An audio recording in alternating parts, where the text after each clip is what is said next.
अडचण एकच रेल्वेची। रेल्वे क्रॉसिंगला जो त्याने आम्हाला प्रेट दिला होता की एक लेन आम्ही करणार होतो गणपतीच्या अगोदर, तसं अधिकारी कॉन्ट्रॅक्टर सगळे आमची मीटिंग झाली कोकण भवनला आणि त्याच वेळेला सांगितलं होतं, परंतु नंतर कोकण रेल्वेवाल्यांच्या गाड्या वाढल्यामुळे त्यांनी थोडा नकार दिला, बोलले गणपती झाल्यानंतर देतो।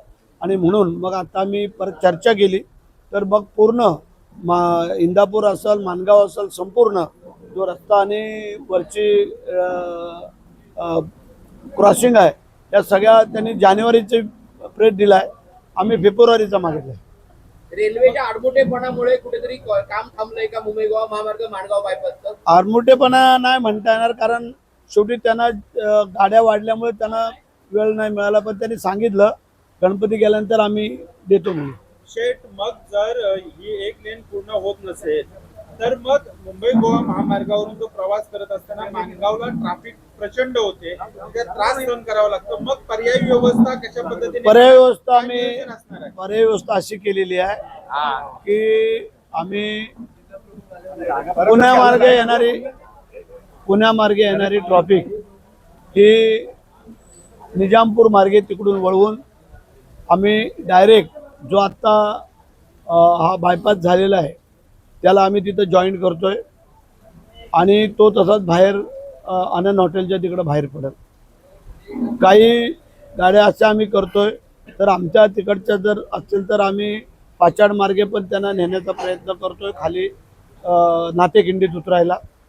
काही गाड्या इकडून श्रीवर्धन म्हसळावाल्या आहेत त्यांना आम्ही इथून मधून एक रस्ता आहे तो तळ्यामार्गे आम्ही फिरवायचा प्रयत्न करतोय की जेणेकरून सुटसुटीत होईल, ट्रॅफिक होणार नाही, लोक वेळेवर गणपतीला घरी पोहोचतील अशा मिळेल। नाही, मुंबई गोवा महामार्ग दर्शी बघितलं तर शासनामार्फत हेवी गाड्यांना बंदी असते, तरी देखील सणाच्या काळामध्ये हेवी गाड्या आपल्या चालताना दिसतात, यावर काय उपाययोजना केली जाणार आहे? नाही, क्वचित एखादा आपण नाही तर गाड्या तर बंदच ठेवतो आपण। तुम्हाला तर माहिती आहे की पूर्ण आमचं म्हणणं आहे की आता काही अशा कंपन्या की त्याच्यामध्ये त्यांचा जो काही मटेरियल आहे तो आणणं गरजेचं असतं आणि नेणं गरजेचं असतं, त्यांनाच आपण परवानग्या देतो।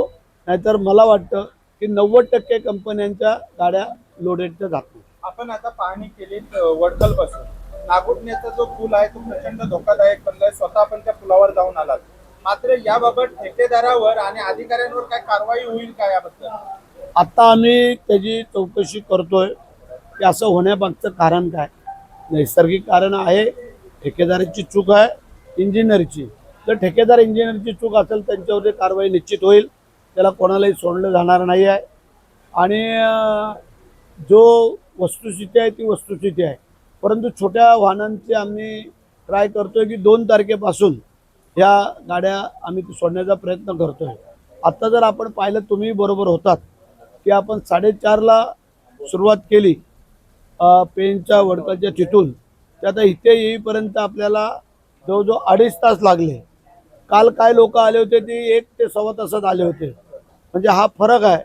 आम्ही प्रॉपर ज्या ठिकाणी आम्हाला वाटलं पटलं तिथं अधिकाऱ्यांना घेऊन आपण पाहणी केली, सगळ्यांना विचारपूस केली, कसं करायचं काय ते ठरवलं आणि मग तुम्ही आज पाहणी दौरा केला, याच्या आधीही पाहणी दौरा म्हणजे मुख्यमंत्री एकनाथ शिंदे साहेब असताना देखील झाला।